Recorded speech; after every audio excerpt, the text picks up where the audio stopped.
Gabriela, kalahating tao, kalahating anghel.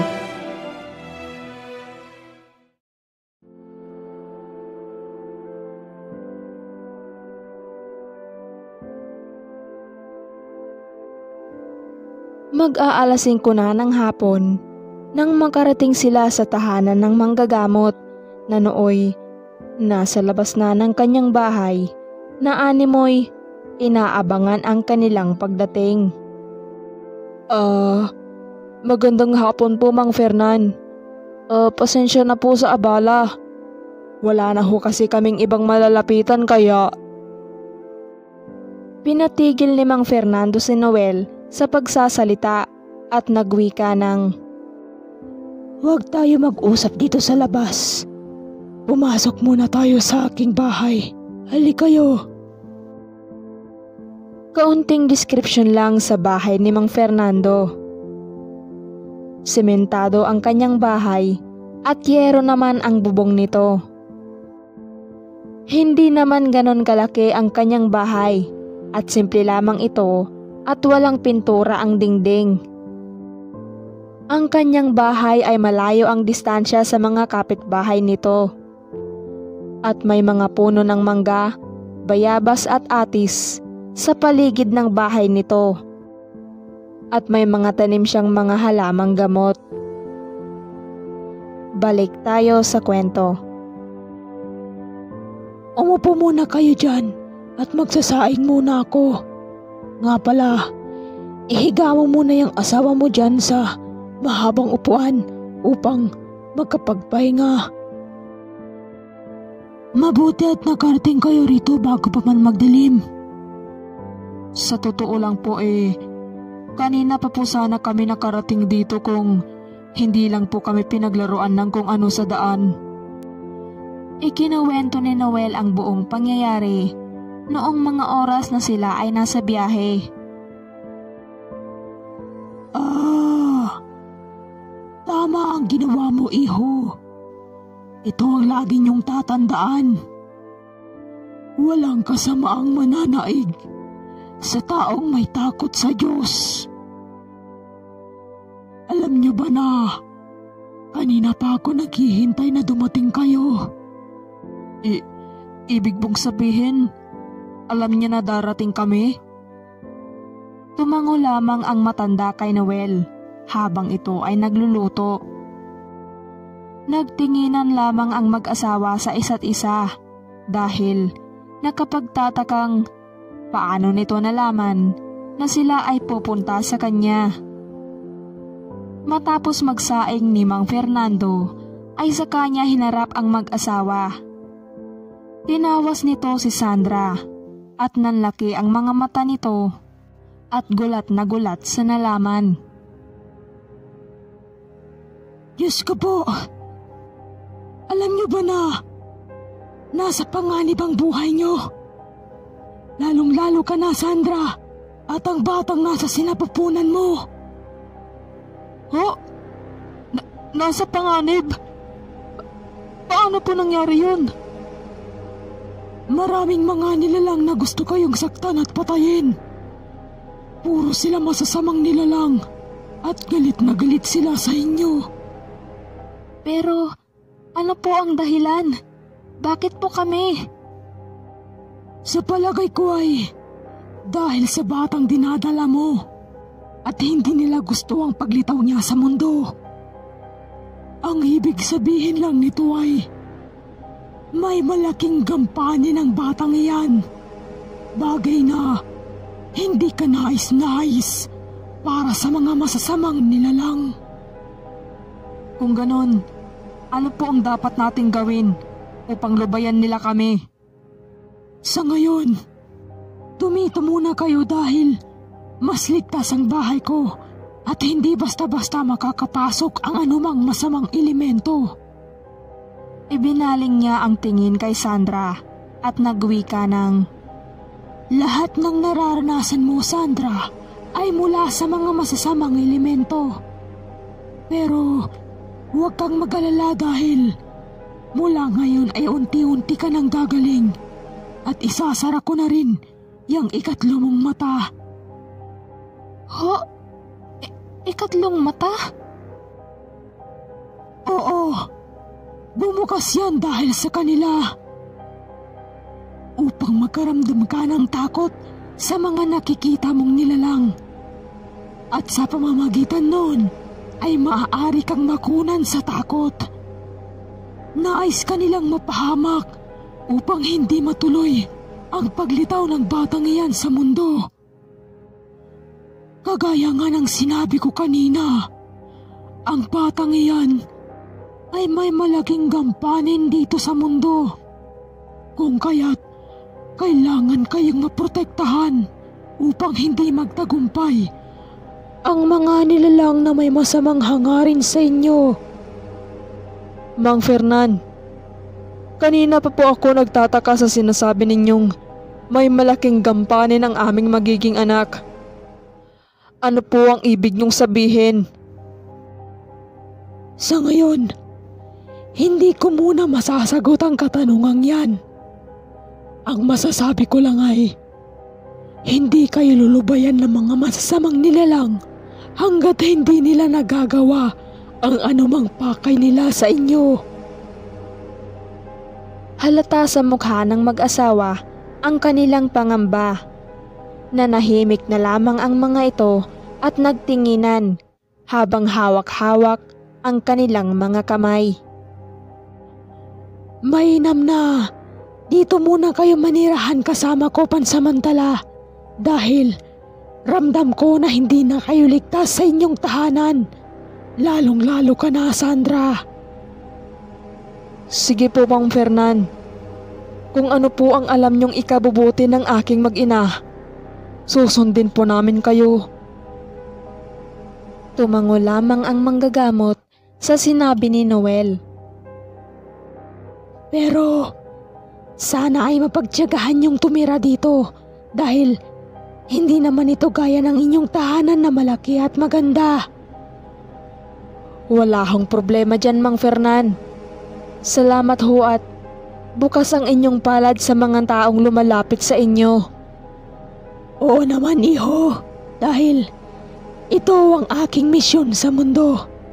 Ang tulungan ang sino mang nangangailangan.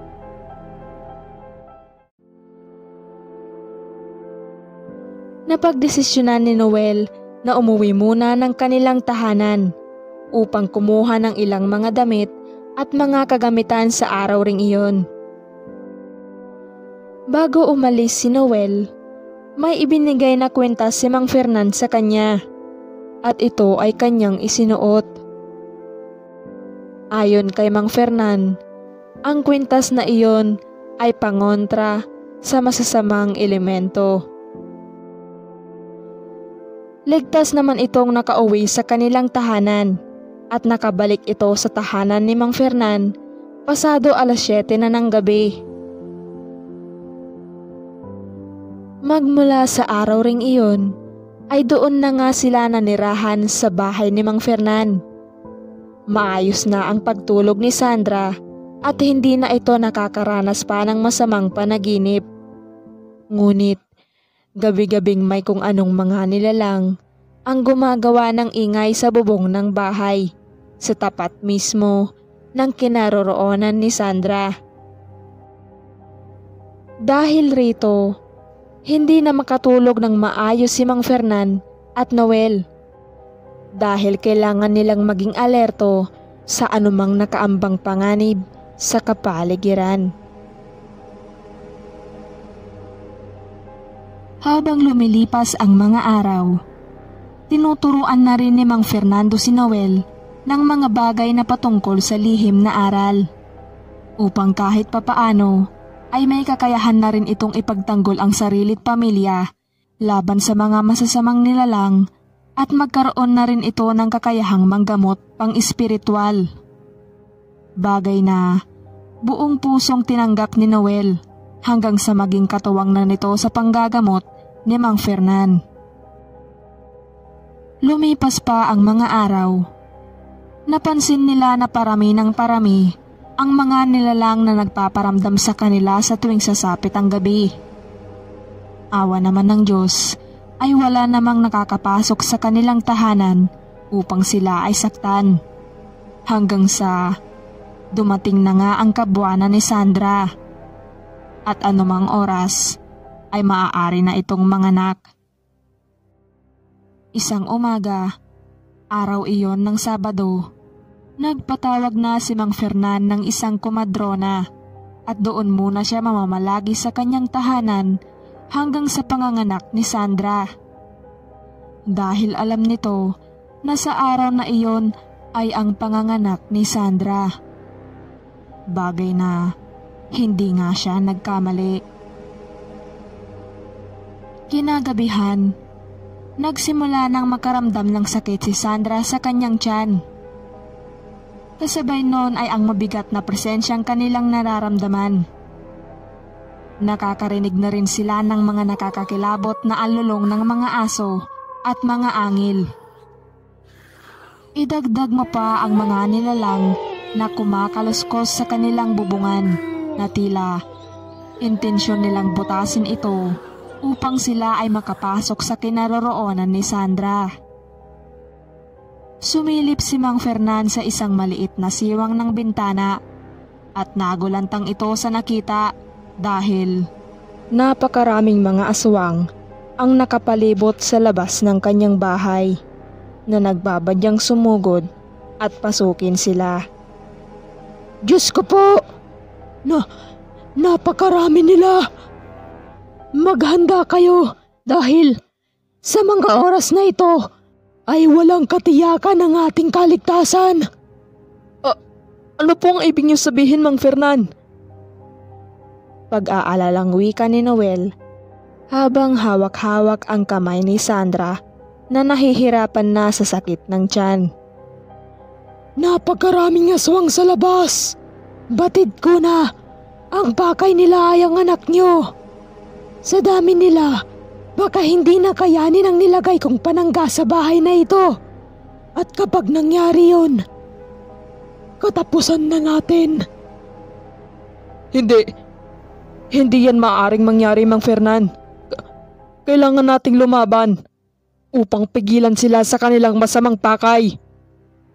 Tama ka, Noel. Kailangan natin silang labanan. Hanggang sa napasigaw na lamang si Sandra kasabay ng pagputok ng kanyang panabigan na ang ibig sabihin ay manganganak na ito. Mukhang manganganak na ho siya. Ako na ho ang bahala sa kanya, Mang Fernan. Noel. Tumango lamang ang manggagamot sa komadrona. Habang si Samantha naman ay umiiyak na sa takot dahil sa mga nangyayari. Niyakap ito ni Noel habang hinahagod nito ang kanyang likuran upang ito ay pakalmahin. Papa, natatakot ako. Tahan na, anak. Huwag ka nang matakot.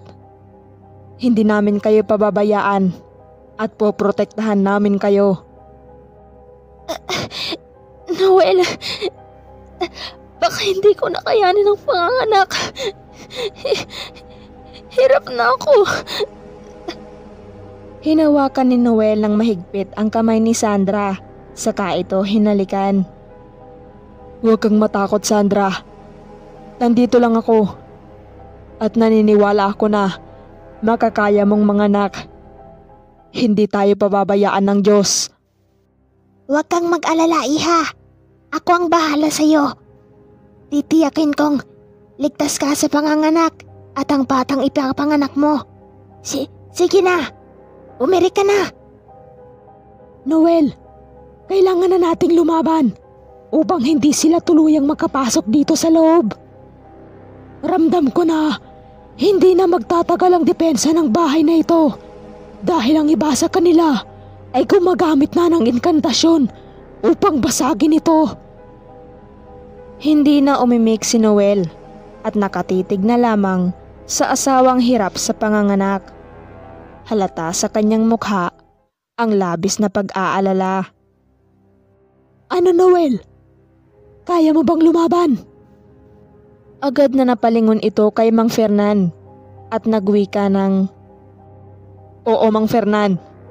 Lalaban ako para sa kaligtasan ng aking pamilya. Sandra, magpakatatag ka. Babalik ako. At humakbang na nga silang dalawa palabas ng tahanan. Bago binuksan ni Mang Fernan ang pintuan palabas, ay binigyan nito si Noel ng isang buntot pagi at isang matalim na itak. Matapos noon ay nagdasal muna sila ng taimtim upang magabayan sila ng Diyos sa kanilang laban. Matapos noon ay nagsagawa si Mang Fernando ng enkantasyon upang tawagin ang mga engkantong kasangga nito na sasamahan sila sa pakikipaglaban sa mga aswang. Nang matawag na niya ang mga iyon, ay saka pa lamang sila lumabas ng bahay upang harapin ang mga kaaway.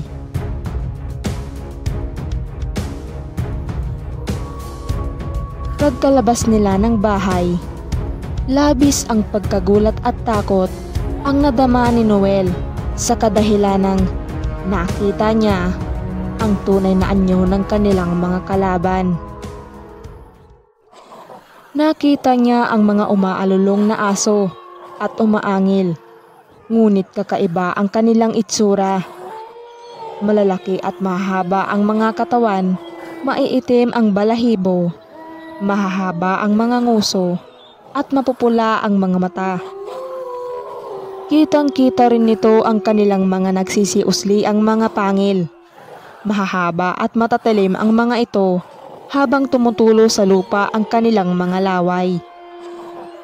At higit sa lahat, ang kanilang laki ay hindi pangkaraniwan dahil singlaki na ito ng isang kalabaw. At sa tingin niya'y kayang-kaya ka nitong lapain ng buo.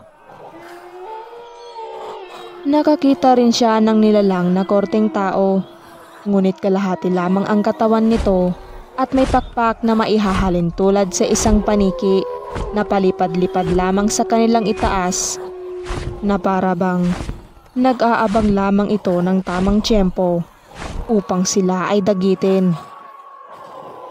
Sa mga oras na iyon ay kasalukuyan na silang nakikipaglaban sa mga aswang at hindi nila alam kung sino ang dapat na unahin sa kadahilanang napakarami nila.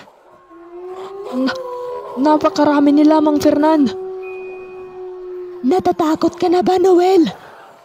Normal lamang ang matakot.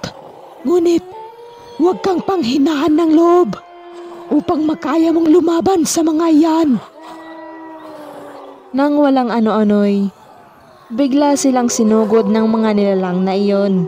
Ngunit, agad na hinarangan sila ng kanilang kakamping engkanto upang hindi sila masaktan ng mga ito. Maya-maya pa, kamuntikan ng makalmot ng aswang si Noel, ngunit agad na nasalag iyon ni Mang Fernan ng kanyang dalang itak.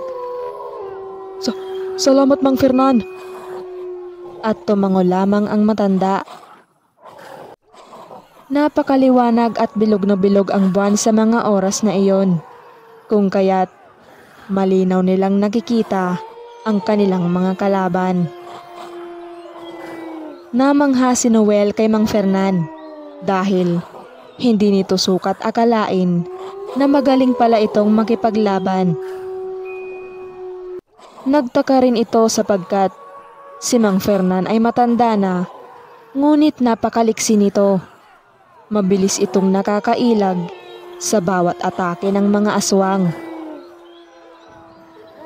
Nakapagtataka, matanda na si Mang Fernan at kung titignan ay mahina na ang katawan nito. Ngunit napakalakas niya pala at magaling sa labanan. Uwi ka ni Noel sa kanyang sarili. Napatingin ito sa kanyang hawak na buntot pagi, gaya ng ginagamit ni Mang Fernan sa pakikipaglaban sa mga aswang.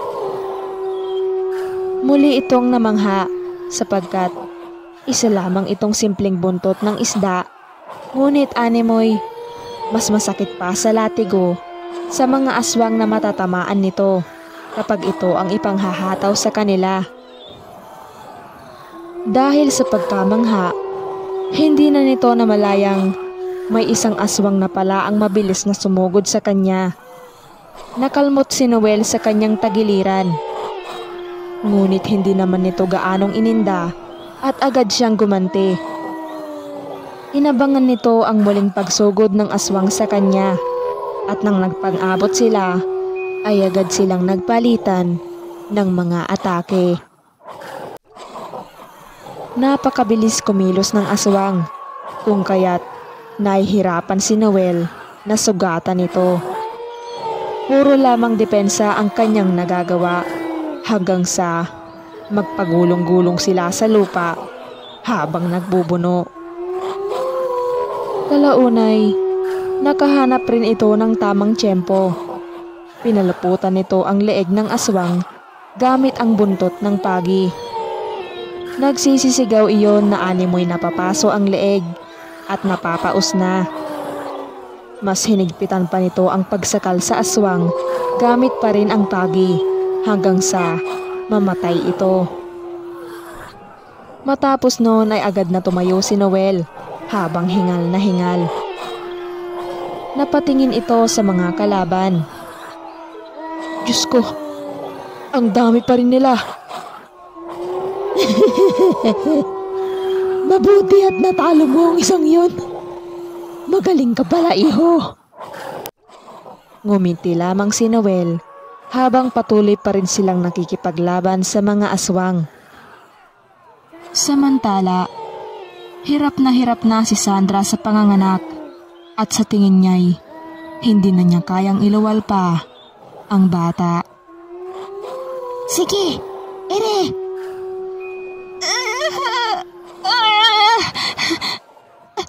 Di ko na po kaya. Di ko na po talaga kaya. Makakaya mo yan, iha! Kunti pa! Sige pa! Hanggang sa matagumpay na nga nitong nailuwal ang bata.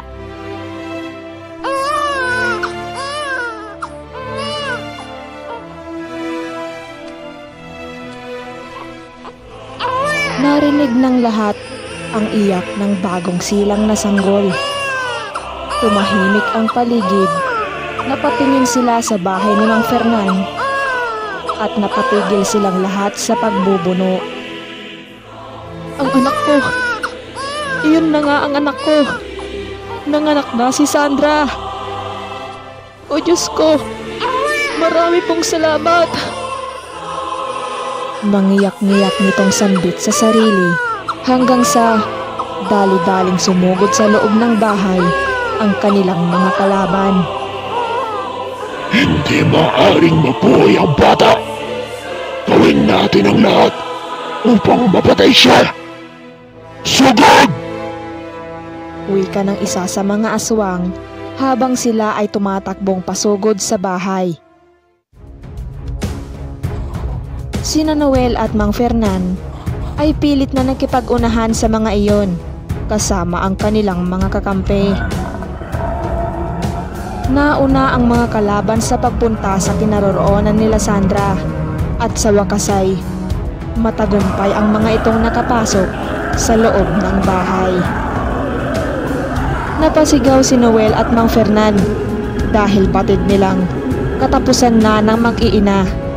Ngunit biglang nagliwanag sa loob ng bahay na tagos sa mga siwang ng mga bintana at pinto. Ilang sandali pa, bigla na lang nagsitakbuhan ang mga aswang palabas ng bahay. Ang iba ay tumilapon habang nasusunog ang kanilang katawan. Ang iba ay nagliliyab ang kanilang mga sugat at hindi matukoy ng dalawa kung paano natamo ng mga aswang ang mga sugat na iyon. Habang ang iba ay unti-unting naglalaho habang nagliliyab. Hindi na nakakilos si Noel at Mang Fernan. Pinagmamasdan na lamang nila ang mga nagsisitakas na mga kalaban. Nasaksihan nila ang mga aswang na takot palabas ng bahay. Kumaripas ang mga ito ng takbo upang makalayo lamang sa lugar na iyon. At hindi na sila pinapansin ng mga ito. Hanggang sa nakita nilang may isang nagliliwanag na nilalang ang lumabas sa bahay. Anyong tao ito, matangkad at matipuno ang katawan. Nakasuot ito ng kulay gintong baluti na pandigma. Ngunit hindi maaninag ang kanyang mukha dahil sa liwanag nito. Kapansin-pansin rin ang kanyang nagliliwanag na mga pakpak. Naramdaman nila ang kaluwalhatian ng Diyos, kung kaya't dali-dali ang mga itong lumuhod habang siya ay papalampas sa kanila. Mabilis nitong hinabol ang mga aswang at walang hirap niyang pinapatay ang mga ito gamit-gamit ang kanyang nagliliyab na espada. Bawat aswang na tamaan nito ay nagliliyab ang mga sugat na kanilang matamo. Kumakalat ang pagliyab sa kanilang buong katawan hanggang sa sila ay unti-unting maglaho. Nang wala ng kalaban sa paligid, ay agad itong lumipad pataas sa kalangitan na singbilis ng kidlat at hindi na nila ito nakita pa. Matapos nun, ay dali-daling pumasok sa bahay sina Mang Fernan at Noel habang alalang-alala. Magulo ang loob ng bahay at sira-sira ang ibang mga kagamitan. Ngunit walang bakas ng mga aswang ni mga bangkay ng mga ito. Dumiretso sila sa kwartong kinaroroonan ng mag-ina at napawi ang kanilang kaba sa nasilayan.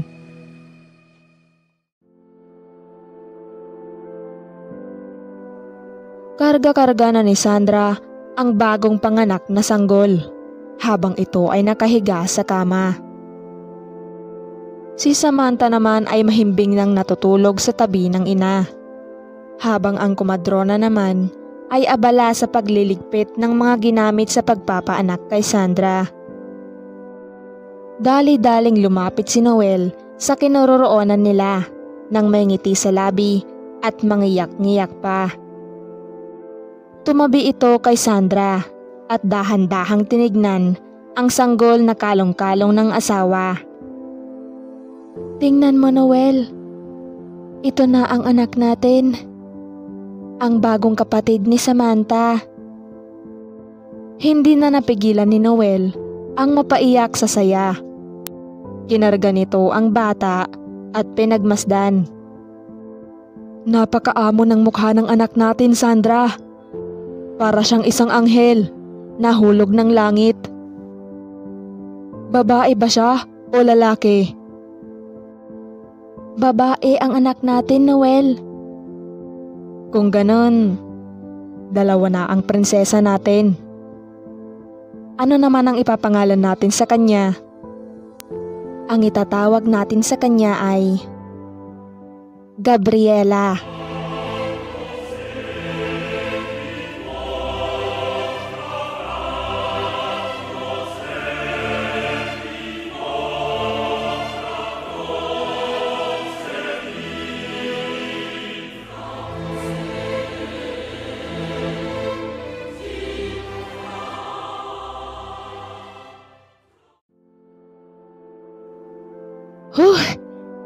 Ay, salamat.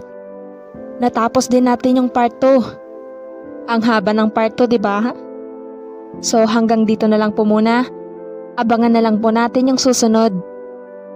Bago natin tapusin ang video na ito, shoutout muna para kina Bill Nathaniel, Cherry May S. Revelo, Anthony Akihiro, Maria Elena Oihara, Paul GBRL, Bamboo Ramos, Victoria YouTube channel, Terence Ting, Shasha Sodario, Ang Manunulat Horror Stories, Kirky's Class, My Channel, Ni Ay Bobon, Crossover Mamba, White Lion Channel, Edita Salazar, Leia Baluco, VNA Adventures, Jericho Rubiz, Neri Alvarez, at kay Shen Shen.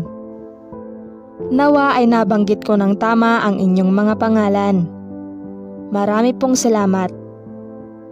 Sa mga hindi pa po nakakapag-subscribe dito sa Ang Tinig ni Gabriela, mag-subscribe na po kayo, mag-like at mag-comment na rin kayo ng hashtag Ang Tinig ni Gabriela. Yun lang. Marami pong salamat sa mga nakinig. Hanggang sa susunod na kwento. Mapagpalang araw sa ating lahat.